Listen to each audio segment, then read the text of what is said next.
What's going on, RBL Nation? Welcome back to another episode. Jess, Jonathan, and Musab here today. Unfortunately, Carter abandoned us, doesn't want to talk after that brutal loss that I won't say brutal, heartbreaking loss that USF had in the tournament a week ago. But Mr. Musab Tariq, how are you doing today? So far, so good, Jonathan. Yeah, obviously, hate to see it, and there's also some other stuff to unpack as well. With the basketball teams, Mhm. but the good news is that there's always some other athletics to soften the wound.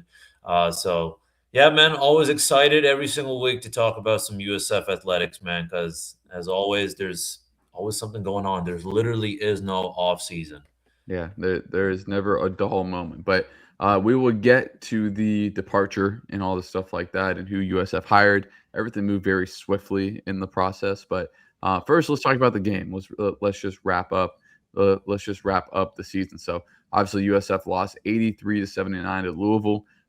It was a crazy game. They got down 23, and I was pretty confident. I'm pretty sure they're down 10 at halftime, and USF was not shooting well from three at all. That's kind of their bread and butter, and I kind of felt a comeback was going to come. It was just too little, too late. I mean, Joseph Pinion was unreal. I mean, he had 27 points, five threes. I really liked how he attacked the basket too. You could just tell after the game he was gassed. He gave everything he had. But is there anything specific that you saw? Why USF stumbled? And just the agonizing kind of feeling that it's just so sudden that the season's over. Yeah. Overall, you could just say, we should have played a better game. But I think, this was first of all, we have to give credit to Louisville. I mean, this is a straight up real good team, the best probably competition we faced. Maybe I'll throw in Alabama in there in the early in the beginning of the season, but no, man, we did what we could. Obviously, there were some things like, Wes Enos, being kind of cold for the most part. That kind of hurt. But, it was nice to see us fighting back, but, only so much you can do. I just think, perhaps we just didn't make the right adjustments. We're known to be very fast paced, and I think, we saw that a lot. And I just think it just wasn't working out. I feel like, if that's something that, has been working, but you come to this kind of real good team, you got to be able to know that, hey, chances are they're going to pick up on this. We're going to have to adjust. So that was just the big thing. On top of that, hey, they're missing one of their star players. So who knows, what kind of game that could have been. But for us to come back from that, 23-point, kind of a deficit, and then just down to four in the last few seconds, that was real big. I want to give them a shout out, with the defensive pressure. We forced 22 turnovers, racked up 15 steals. And then on top of that, yeah, new program record with 79 points in an NCAA tournament game. Yeah, man, I think there was some highs to run with that. We're the conference champions. We won the regular season and in the postseason. Um, we went against a real good team as well. So yeah, man, here's to better things. But yeah, man, I mean, what are your thoughts overall? And I kind of wanted to kind of just see, or kind of transition from the game to what's next, for this USF basketball team.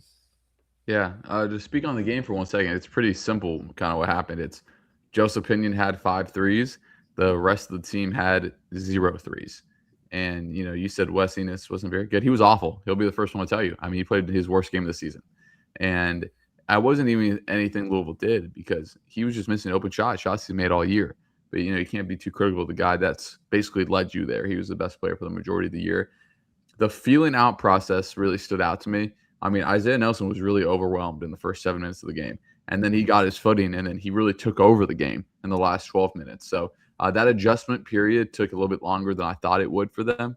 And then once they figured it out, they were off and running. Forcing, like you said, 23 turnovers, and they had under 10 turnovers. If you just would have showed me that, I would have thought they would have won. And then you showed me 5 of 33 from three. I mean, that's like historically bad to shoot that. I mean, that's missing like 28 threes. It makes That's you think, brutal. what do you think makes a team, keep on trying? Just It's their realizing you got to DNA. go. I That's mean, how they've been all year, yeah, and yeah, Enos going 0 of 11 obviously is tough, but he's also had games where he's made 7 threes. And, he had a few contested ones that he put up at the end, but there were some he missed that was wide open. And, you expect those to go in 40% of the time.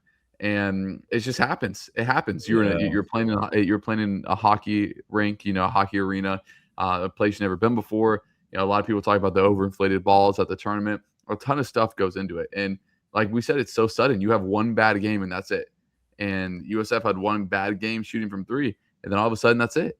It's the And pressure it's as well, I unfortunate. think. It We're not a is. program known to be coming, to the NCAA tournament, and again facing such an established program, and yeah, kind of game day jitters.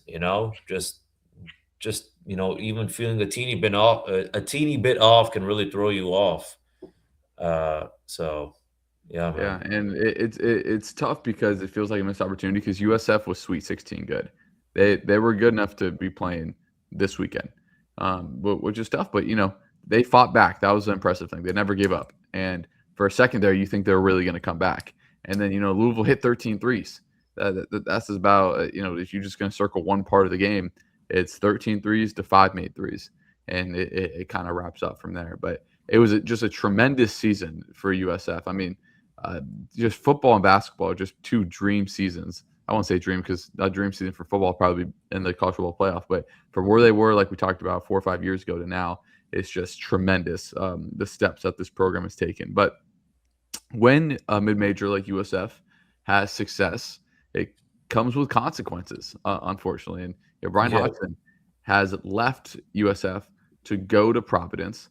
I'm shocked it's not Syracuse, to be honest. The reports where he was offered the job and chose Providence, and he's a New York kid, so that kind of surprised me. It speaks to, I think, the level of commitment that Providence has, and these schools that only have basketball. Providence has a football team. They get all the rep sharing, all the resources go into basketball. But we can get into more of that conversation later. But what are your thoughts on him leaving? to me, it just you can't blame the guy. He's on to better things. I have to say, the way I see it, we were a stepping stone, in his journey, and I think it's not really anyone's fault that we stood as that. That's just the way he turned it around, honestly, real quick. You know what I'm saying? This was his kind of, I don't want to say debut moment, but maybe this was his, kind of debut season, saying, okay, look at this guy. He had a great season with his team in 1 year. He changed things around in that USF team. They went real far. Now he's gonna, be, now part of a bigger established program like Providence. So I don't blame the guy, but then again, it sucks, man. Just because a coach is thriving with us, it doesn't mean you have to leave. And I looked into it a little bit now, and please, tell me, how much with the whole kind of contract situation. It's kind of like he has to kind of buy out the contract or something, or No, he doesn't. Providence will. Providence will yeah, that's will, what, yeah, will do that. Providence would do. They're Yeah. gonna buy out the contract. So Mhm. yeah, man. In that case, what's the point of contracts then? If we're just gonna be buying each other out, if big bank's just gonna take a little bank all the time. Mhm. Yeah, But USF they're in a really interesting spot because they're not going to a power conference anytime soon. As unfortunate as that is, how tough that is to hear for USF fans, they're not going to the Big Ten. They're not going to the SEC. They're not going to the Big 12. Not anytime soon. So until that happens, coaches are going to keep leaving. As unfortunate as it is, and USF doesn't have the resources that Providence does. Now, does USF have a great NIL program and resources for an American team? Absolutely. They're probably one of the best mid majors in that department. But unfortunately for where USF's at right now, this is going to be the norm. It's kind of that last step to that high major job. And I have it sourced that he loved USF. He loved being here. So Providence must have assured him multiple things to allow him to go. I mean, they must have told him that their roster next year was probably going to be over $8 million in NIL. I would have to guess for him to go because, I mean, like I said, he loved USF. He loved to hear his family, loved to hear his kids, loved to hear. So he was all about coming back, and we've seen we see the St. Louis coach coming back for another year. We've seen these mid-major coaches kind of re-sign and get those commitments, and so it just shows that look, Providence offered what USF doesn't have, and as much as that sucks, it's a little bit easier to stomach that he didn't just leave for like a lateral job, if that makes sense. He really did love it here, and I think Providence is very much committed to winning in the ways that you have to be nowadays with NIL and transfer portal and all that stuff. So it'll be interesting to see what happens. I assume Enos will follow him, or however house that will happen. But it sucks because USF is in the toughest position you could argue in any program in the country because they're not going to be a high major program anytime soon. They're good enough to be a high major program, but just the way that it was, if this was 10 years ago when USF was rolling in football with Flowers and whoever else, then maybe we'd be having a different conversation. But the whole conference realignment stuff started when they were awful in football. And because of that, they're stuck right now. They're stuck with a really good athletic program that is going to keep losing super talented coaches because they are going to go get that super high major job. I like that, man. I'm right there with you, and unfortunately, I think it's a tough pill to swallow. It really is. Um, at the end of the day, money talks. Money does talk. So You're exactly right. And until we move up with the big dogs, yeah. we're just going to be seen like that. Just because then on top of that, I mean, it's just it doesn't matter how amazing this team did in the American Conference and all that. I feel like we knew this day was bound to come against a really good team. You know what I'm saying? And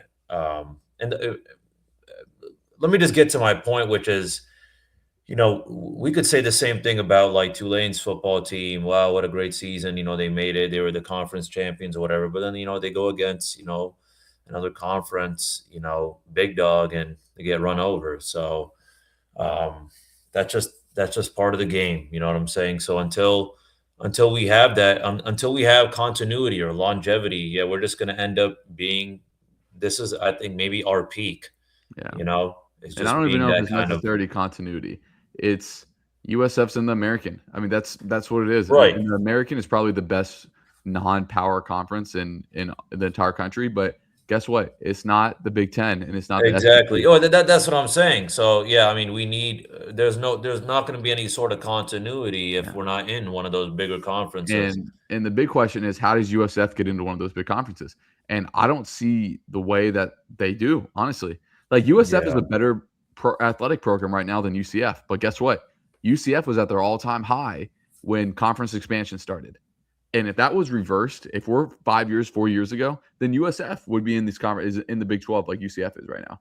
And it's tough. It really is because the USF athletic department was bad when it mattered most. And now they're about as well run as any athletic department in the country.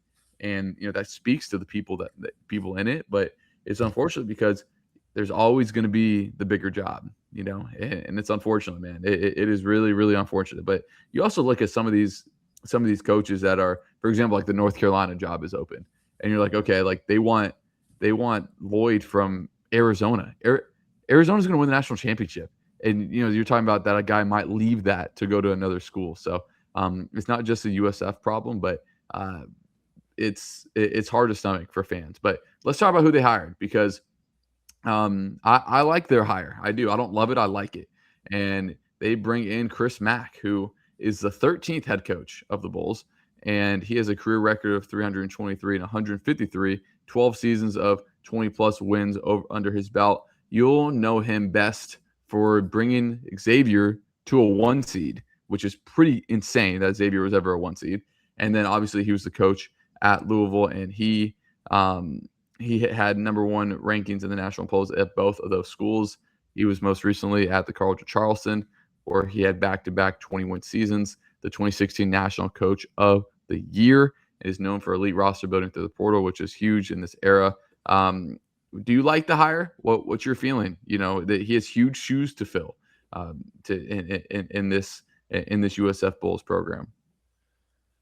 Yeah, he's got huge shoes to fill. I like it. I mean, I don't see why, there would be some, really big reason for me to, love it. I'm excited. I'm optimistic, Jonathan. Mhm. What I think is different about him compared to Hodgson is he's been in the game a lot longer. You know what I'm saying? So now he's, he was high, and then now I don't want to say he was low with College of Charleston, but you know what I'm saying. It's a little different when you're going from Louisville, Xavier down to College of Charleston. But now, he's wanting another, better opportunity now with USF. He's got that experience. And I think that's what I like was, it was good to know that he has that, he's, got that elite recruiting experience. So I don't know, man. I think we're gonna have to do something real special if we want to be like a national contender or something. But I feel like, if you ask me, and I feel like we've already been talking about it now during this episode, is perhaps USF is just gonna remain like a mid-major success story. Yeah, I mean, what's my big thing is like, okay, like what's the expectation? Is the expectation for USF to turn into the next Gonzaga? Look, you need major donor funding and a major collective in NIL to do that. Because everyone wants to go to school in Tampa. Tampa is one of the best areas in the country. Maybe I'm biased, obviously. I've lived here my whole life, but there's no place better. You don't have to worry about winter. You're at a beautiful campus. You're in Florida, obviously. And so it's all about the investment. If USF had the roster, and if you go tell these portal guys, hey, we'll give you $2 million, going to be the starting point guard at USF, they'd come. They would. And, could they be the next Gonzaga? Like, I don't think that they can. And is it possible? Yes. Is it likely? No. Because Mark Few was an outlier, because Gonzaga was a no-name program 28 years ago until they ironically beat Florida in the tournament and, went on a little run, and then they made the Sweet 16 for like 16 straight years or whatever it was. And they were able to beat up on the West Coast Conference. I mean, the American is better than the West Coast Conference, not this year, but if you look at the middle of the American, the middle of the West Coast Conference, it's similar. But yeah, I mean, until USF starts, spending like a high major team, then no, that, and I hate that that's the conversation in basketball right now. Like the fact that we're even talking about, yeah, to be competitive, like, unless you're Iowa and have one of the best coaches in the country, like you need NBA players. If you look who's still in right now, like who won yesterday, Iowa has Bennett Sturge, who's going to be a top 15 pick. Arizona has Burries, Pete, you name it. They have 5 NBA draft picks on their roster. You look at Illinois, who has Keaton Wagler, who's going to be a top 15 pick. And you just go through. It's like you need those high-level NBA guys to compete. You look at Florida, who won the national championship last year. Their entire backcourt is playing in the NBA right now. And you look at Houston, who played against them, and LJ Cryer is in the NBA right now. And I'm talking about obviously the highest of highest levels, but I feel like USF fans deserve that a little bit, but obviously money's a huge thing. USF Yeah, I doesn't have. was just going to ask you, speaking of money, I mean, what's the situation, or what do you think is the situation with USF and NIL? I mean, obviously, we're not going to have the big bucks like a lot of these institutions. So, um, yeah, what do you think is going to go on with the transfer portal? Because I feel like Great question. the transfer portal this year for football was maybe, in my opinion, the first year that, it was like, whoa, there's a whole lot of transfers, or, a whole lot going on. Yeah. And I wonder if that's going to be the same thing for college basketball. Oh, for sure. It will. USF will probably have 9 new guys next year from the portal, at least, especially with the new coach and Chich at a Yeah, mid-major. And unfortunately, like maybe not unfortunately, the way you look at it, football is king. The most of the spending is always going to go to football, because football is the highest revenue sport, especially when right. USF opens up the new stadium, where in that stuff, hopefully with building that new stadium, then that money can start to trickle down to other sports. And it's tough saying this on a podcast where we talk all USF sports, but if you're not football or basketball, unless it is rare cases like UConn women's basketball or Vanderbilt baseball or LSU baseball, it's not that you're irrelevant in the grand scheme of things, but you really are, because you're a non-revenue sport. So in that, you really have to look, and it's like, okay, how much do we want to invest? USF brought in some high level transfers. I bet you Pup Howard was not overly cheap to get, the linebacker from Florida that came to USF. So I just know for a fact, Florida's roster was $13 million this year, and they were a 1 seed. So can USF get to 4 million, 5, 6, whatever that number is to be competitive? I don't know what the average roster in the American was, but you can spend money on all these guys. Look at Memphis, right? And if you don't have the right guy to cultivate that to cultivate that roster and bring in the right guys, then it's irrelevant, and you're going to finish fifth in the American. So I don't have the recipe, but it starts with, it honestly starts with football continuing to do well, and then the rest kind of trickles down. Yeah, I was thinking at least as of right now, it's going to be at least only you got to pick and choose, and I think if you're USF or something, if you're Rob Higgins, I maybe that's what I say. If you're Rob Higgins, you got to pick and choose. You're going to lean on prioritizing USF football a little bit more, rightfully so. Football Both rules. are Football's both king. are thriving. I mean, at the end of the day, man, we're gonna do the best we can with what we have. I think that's what you have to give credit to, and I feel like people are respecting USF more and more. For sure. I did see, I think, three different people, not anything USF related, just giving a shout out to USF's basketball team.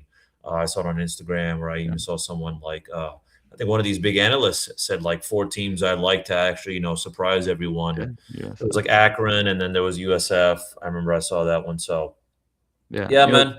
The goal Hopefully, for USF we every see year in some cool basketball things. should be to make the tournament. Like that should be the goal.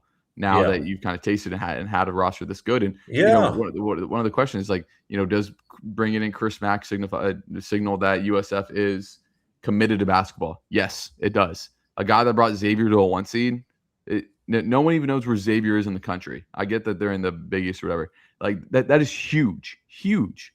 Xavier hasn't been relevant since he's left, and right. obviously went to Louisville. Stuff kind of flamed out there, but this is a big hire. This is a big hire. And look, he has not had, the College of Charleston wasn't crazy competitive this year in terms of making the NCAA tournament, but you come to USF, you get some more talent, and this can definitely be a guy that can bring you there again. Absolutely, I like it, man. All right, well, let's move on, because that is not only the only coaching change in USF basketball recently, as we were going to go to Christy Curry, who is officially the new leader of the USF women's basketball, bringing in massive SEC and Big Ten experience. Obviously, spent the last 13 years at Alabama, 5 NCAA tournament appearances in the last 6 years. She's a big game coach. She took Purdue all the way to the national championship back in 2001. She's a member of League Club, but she's only 10 coaches in history to record 100-plus wins at 3 different programs. So this was a big swing. This was. I mean, talking about USF being committed to winning in multiple sports. I mean, what was your take on the hire? I like it a lot, dude. After seeing the resume, I mean, Yeah. dude, Christy Curry's the real deal, man. I mean, just even what she did, she took Purdue all the way to the national championship Big. back in '01. Experience. I mean, she has been in the game for a long time now. So, and she's had 16 seasons of 20 plus wins, 21 total postseason appearances. So yeah, 5 WNBA draft picks under her belt. So the good thing is that she's going to be taking over a Bulls program that already has a very solid foundation. You know what I'm saying? So I think this is definitely a statement hire, if you ask me. But I wanted to ask you, yeah, what's the situation with Michelle Baxter Woods?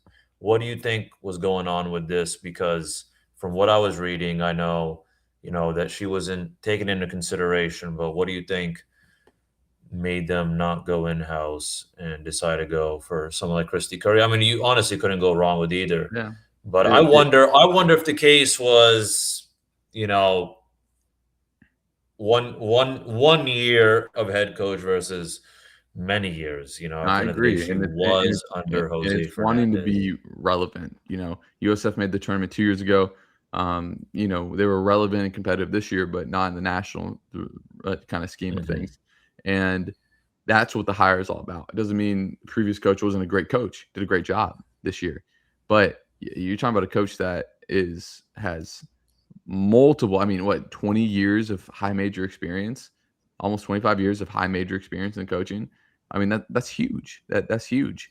And then in this day and age, you have to be able to coach in the new era. So that's something I worry about with Mac. That's something I worry about here. Will they be able to kind of be able to coach in this new era that we're in? And that's to be seen, but it's a swing that I like because it shows that, look, we're not going to settle. And not that if they were to keep the coach that was here, that's necessarily a settle, but this shows like, look, we're going out headhunting and we're going out to get someone, because the main goal here is to be as competitive as we can for as long as we can. So that's really what I think the higher signal signifies, because why settle to be, I think, what they finished third or fourth in the American this year, when you could finish first every year. And not only that, you have to think, okay, who could she bring, right? Is she going to bring high major talent to USF? And that's something that everyone kind of thinks about when you see, okay, USF hires Alabama coach. So I'll be really interested to see how it worked out. Obviously, the athletic director has been super busy, having to make three pretty big time hires, as obviously the football, men's and women's basketball league, and you could argue, those are three of the five most important sports, popular, whatever you want to say, sports in the program. So I mean, it's been been wild, been a wild ride. So as Musab kind of disappeared as we are working through that, as well as he messaged me, as it just kicked him out for some reason. But we will carry on as we're back. There we go. I'm glad you reappeared. All right. Yeah, I'm back, folks. Sorry about that. Just good old technology throwing There we go. But hurdles my way. yeah, it was basically just wrapping up your question, wrapping up the talk on but I was talking about how busy has the new athletic director been. I mean, you could argue Yeah. football is the Oh my biggest sport, gosh. men's basketball is New the second hires biggest, after hires, especially and then three of the biggest ones, dude. three of the biggest We got four. three fresh new coaches. I didn't think about that, but What you think? Football, basketball, baseball, then probably women's basketball in terms of, yeah, I don't want to say importance, but in terms of, just in that yeah, realm. man. Well, now you know why Rob Higgins has a job. Yeah, Someone's got to be. Oh my gosh, yeah. There's a whole lot to exactly. oversee now more than ever. Yeah, I know. I mean, he was just thrown right into the fire, to say the very least. But we will move on. Let's talk about baseball. As USF handles business against Rice 7-2 to clinch the opening conference series. Currently, they're sitting atop of the American Conference with a 24 overall record. Yeah, Nice. Musab, if you want to talk about what you saw with the baseball team and kind of what they've been up to so far. Yeah, man. No, for sure, dude. Some great stuff going right Mhm. now with our baseball team. First of all, shout out Nathan Early, X Factor in our first game against Rice. Uh, 2-run homer, ground run rule double to finish with 3 RBIs, and then Eli Thomas. He also went off at the plate, coming through with a clutch triple and a double to drive in 2 runs. Caden Smith also got a little win on the mound. He only held the Owls just a 1 hit over 4.2 innings. Saw some of that solid relief work. So, uh, dude, in case you don't know, slash to all of our listeners, this team is virtually like unbeatable at home this year. We are 17-2 at home. So, Crazy. yeah, man, it's some great stuff going on, and we got some even American Athletic Conference honors going on as well, Jonathan. Yeah.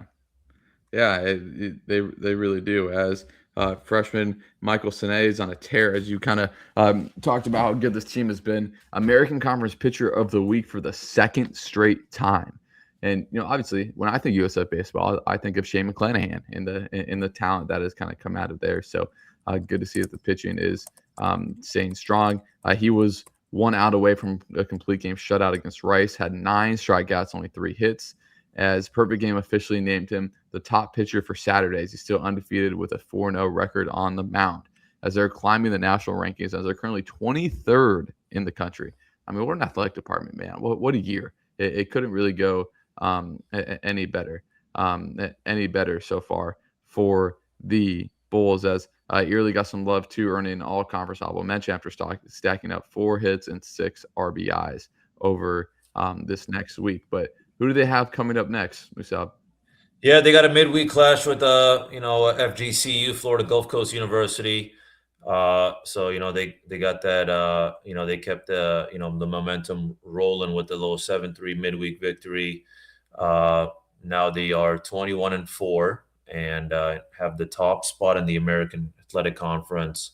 Wanted to give a shout out to Eli Thomas. He's been on fire at the plate. He racked up 2 hits, 2 RBIs. And then we had a massive 6 inning explosion. We dug in 6 runs, on the FGCU Eagles, basically putting it out of reach. And Jonah Sarabia, he locked in his first win of the season, while Ethan Sutton shut the door for his 5th save of the year. So, yeah, defense was on fire, especially towards the end of that game, turning 3 double plays to kill any sort of, FGCU momentum going on. So, yeah, man, dude, our team's on fire, man. I'm excited to see, how we keep on doing, and being that, we are, 23rd in the country, according to Perfect Game. It excites me to know that we're going to have the opportunity in the future to go against the big dogs. But before we do any of that, I know we have a little away trip going on, right, Jonathan? Yep, they'll head up to Charlotte as they pack the bags for the first time. USF, enters this weekend, as we talked about, top spot in the American Conference, ranked for the first time this year, as Michael Sine will take the mound, as the offense will look to stay hot, as they have a run differential of over 100. That means they're plus 100 in currently runs versus their opponents. They've just been on a tear. As make sure you also keep an eye on the base paths.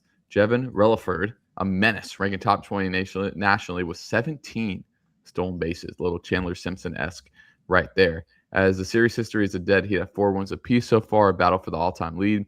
Look out for the long ball, because the Bulls are a perfect 9-0 this year when games where they launch at least 1 home run. So eager to see how the Bulls look in their first away series of the season. As we will just jump right into softball, as again USF just shows how complete they are in all sports, as softball's on fire after a 9-1 run rule win over FGCU in 6 innings to push their winning streak to 8.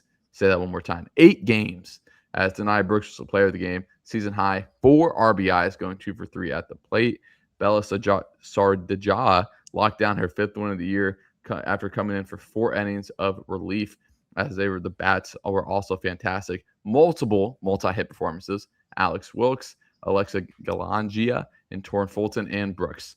As Wilkes and Kathy Garcia Soto both kept their momentum going by extending their respective hitting and on-base streak, as this win moves them to 24-8 overall, as they will also head on the road for a big series against Tulsa.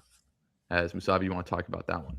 Yeah, man. Dude, we have been on fire. Yeah, a little fun fact. When we get this offensive moving, when we get 3 or more runs, we are undefeated. We are 23-0 this year when we score 3 or more runs. So just a little fun fact for y'all listeners. But yeah, man, we got a nice little win against Tulsa. We've been on a tear, dude. Extending now our winning streak to 9 games, taking down Tulsa 6-4 in a series opener. Shout out to Alex Wilkes. She is a problem for opposing pitchers, leading the team in her 8th home run of the year. Alexa Galagani, again, clutch at the plate. She put up her own 2-hit performance, driving in a key run to keep that pressure on throughout the game. And then Carly Ernst, she came in, shut the door. She threw 5 scoreless innings of relief to secure her 4th win of the season. So the Bulls, as of right now, folks, this softball team is on a perfect 7-0 in conference play, which is their best league start in over a decade. So talk about history, man. Dude, it's just history on history on history with this USF athletics program this year, dude. Consistency is the name of the game right now, all right? Because with Wilkes, Galagani, and Kathy Garcia Soto all extending their multi-game hitting streaks. So again, the same thing with the whole 3-run rule. Now instead of 23-0, we are 24-0, folks. But sometimes, every story has to, or every beautiful story has to come to an ending. Jonathan, go ahead and rip off the band-aid for our listeners. Yeah, the win streak came to an end as they shut out, as you talked about the 3 runs, they shut out the Bulls 15 to nothing in only 5 innings. A tough day for everyone as the pitching staff kind of imploded as Tulsa had 12 hits, 3 home runs just across 4 innings as Wilkes was only bright spot hitting double to extend her own hitting streak as well. But despite the blowout, they're still in a great spot in conference with a 7-1 record. It's just like softball, baseball. Any given day, anything crazy can happen. The one Probably just a loss weird is a game. Yeah, man, it it's a happens. blowout. It is what it is. But a big time series coming up next as they play Wichita State as both teams are fighting for a position atop of the American Conference. As USF currently is 7-2, as North Texas they're just behind North Texas, while Wichita State is 6-3. So a big time series here as the all-time matchup is also dead even at 13-13-1 as we look for Wilkes to continue to be the engine of this offense. But something really cool about this game is Sunday's series finale will be national spotlight on ESPNU at 4 or 5 p.m. for the annual Strikeout Cancer game. So that's just awesome stuff. Again, 4:05 p.m. if you're in the area, make sure you guys get down there. Super cool thing that USF softball is doing this year. And as we move on to tennis, Musab, USF continues to be a sports mecca right now. Yeah, man, dude, our tennis team kept that momentum going on from their FAU sweep, taking down 71 ranked Liberty 4-1. And then they dominated. I mean, yeah, they dominated early in doubles. They got that 1-0 lead. Shout out to Hugo Carr and Ettore Danesi, our dynamic duo right there. And then James Newton and Toto Lanis both picking up wins. And then in singles, Augustine Koehler was, he was a force on court three, man. He won his fourth straight match in straight sets to pull the Bulls in that commanding position. And then Gugi Verdesi, he was on fire as well, extending his own winning streak to 4 matches. And then Hugo Carr, the hero we know he is, he battled through a tough match on court 1 to clinch the victory for South Florida. So this was, again, a nice little resume builder for the Bulls, taking down a top 75 ranked opponent and defending it on home turf. So doesn't get easier from here. Now we're going to be hosting the heavy hitter Harvard Crimson. They're going to be coming down. They're going to be coming down to town this Sunday. So yeah, we're going to be protecting home court. Nice to know we got that 71 ranked Liberty win. We got to play them again one more time, and then after that we'll get Harvard. So should be a good one just because currently the series is 1-1. So this will be a little tiebreaker for us. It's just always cool to see us playing like teams way out of conference. You know what Yeah. I'm saying? Look, it's cool to see us, play against, Florida and, FSU as well. But now you're telling me Harvard is coming down to our house. Mm-hmm. So that's cool, man. Just because, it's Harvard. I know it's, their athletics are not their academics, but it's cool. They got a little history of their own. But on the women's side, we talked about their little road trip last week to South Carolina. Unfortunately, it was rather rough for the gals. They lost 4-1 to Coastal Carolina and then 4-3.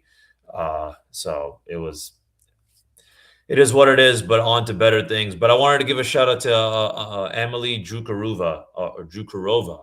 She was a standout performer of the trip. She was undefeated in her singles match, and it was just dominant wins as well. And then the doubles pairing with Drukarova and Josephine Foster showed some serious chemistry. They got a little 6-3 win against Coastal Carolina. Against College of Charleston, Melissa Sendley and Luana Vargas, they both stepped up with straight set single wins, got that 2-1 lead, and then the match against the Cougars with Francesca Miglio was a little Close but no cookie. It came down to the absolute wire. So despite the losses, we pushed Charleston to a 3-3 tie before the final point was decided.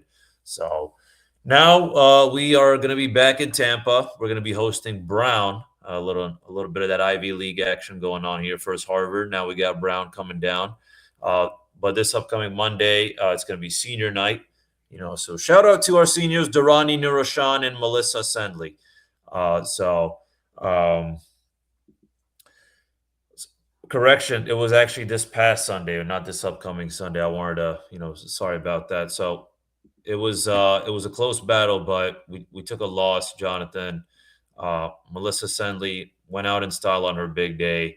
She crushed her opponent with a 6-0, 6-1 victory. Sienna Leeson was a force to be reckoned with. And then Margarita Marcone as well.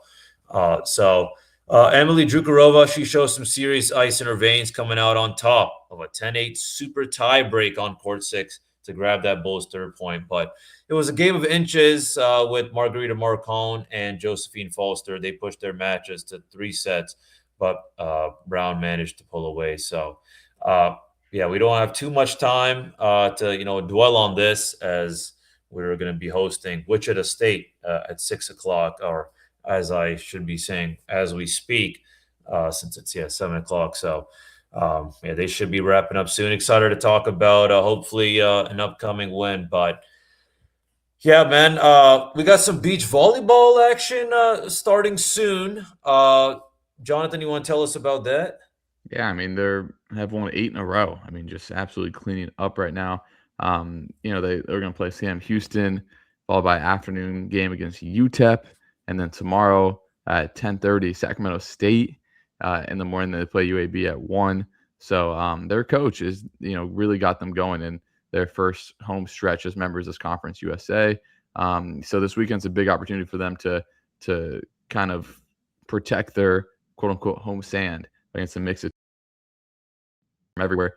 So beach volleyball continues to do their thing as track also kicked off the outdoor season with a massive showing at USF's Alumni Invitational, building off the momentum of the men's 5th consecutive AAC indoor event as Jilla Kroll stole the show, blazing 10.14 in the 100-meter. I mean, that's huge. He was American Conference track athlete, men's track athlete of the week, as the distance girl also did really well with steeplechase. Andrew Marcello at what came in first. Delaney Stevens and Carolina Urban also secured the 1 and 2 finish for the women, as Kareem Belmadi proved he's still the guy to beat in the half mile of the 800, capturing first place time at 1 minute 48 seconds, for 1 minute 48 seconds. That is very, very fast.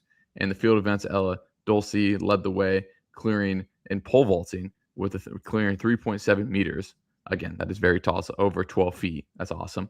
As the meet served as a tribute to longtime assistant Don Marsh, who is in his 27th year, Wow, specializing in the pole vault for the program. 27 And years of pole vault. crazy, crazy, crazy, crazy.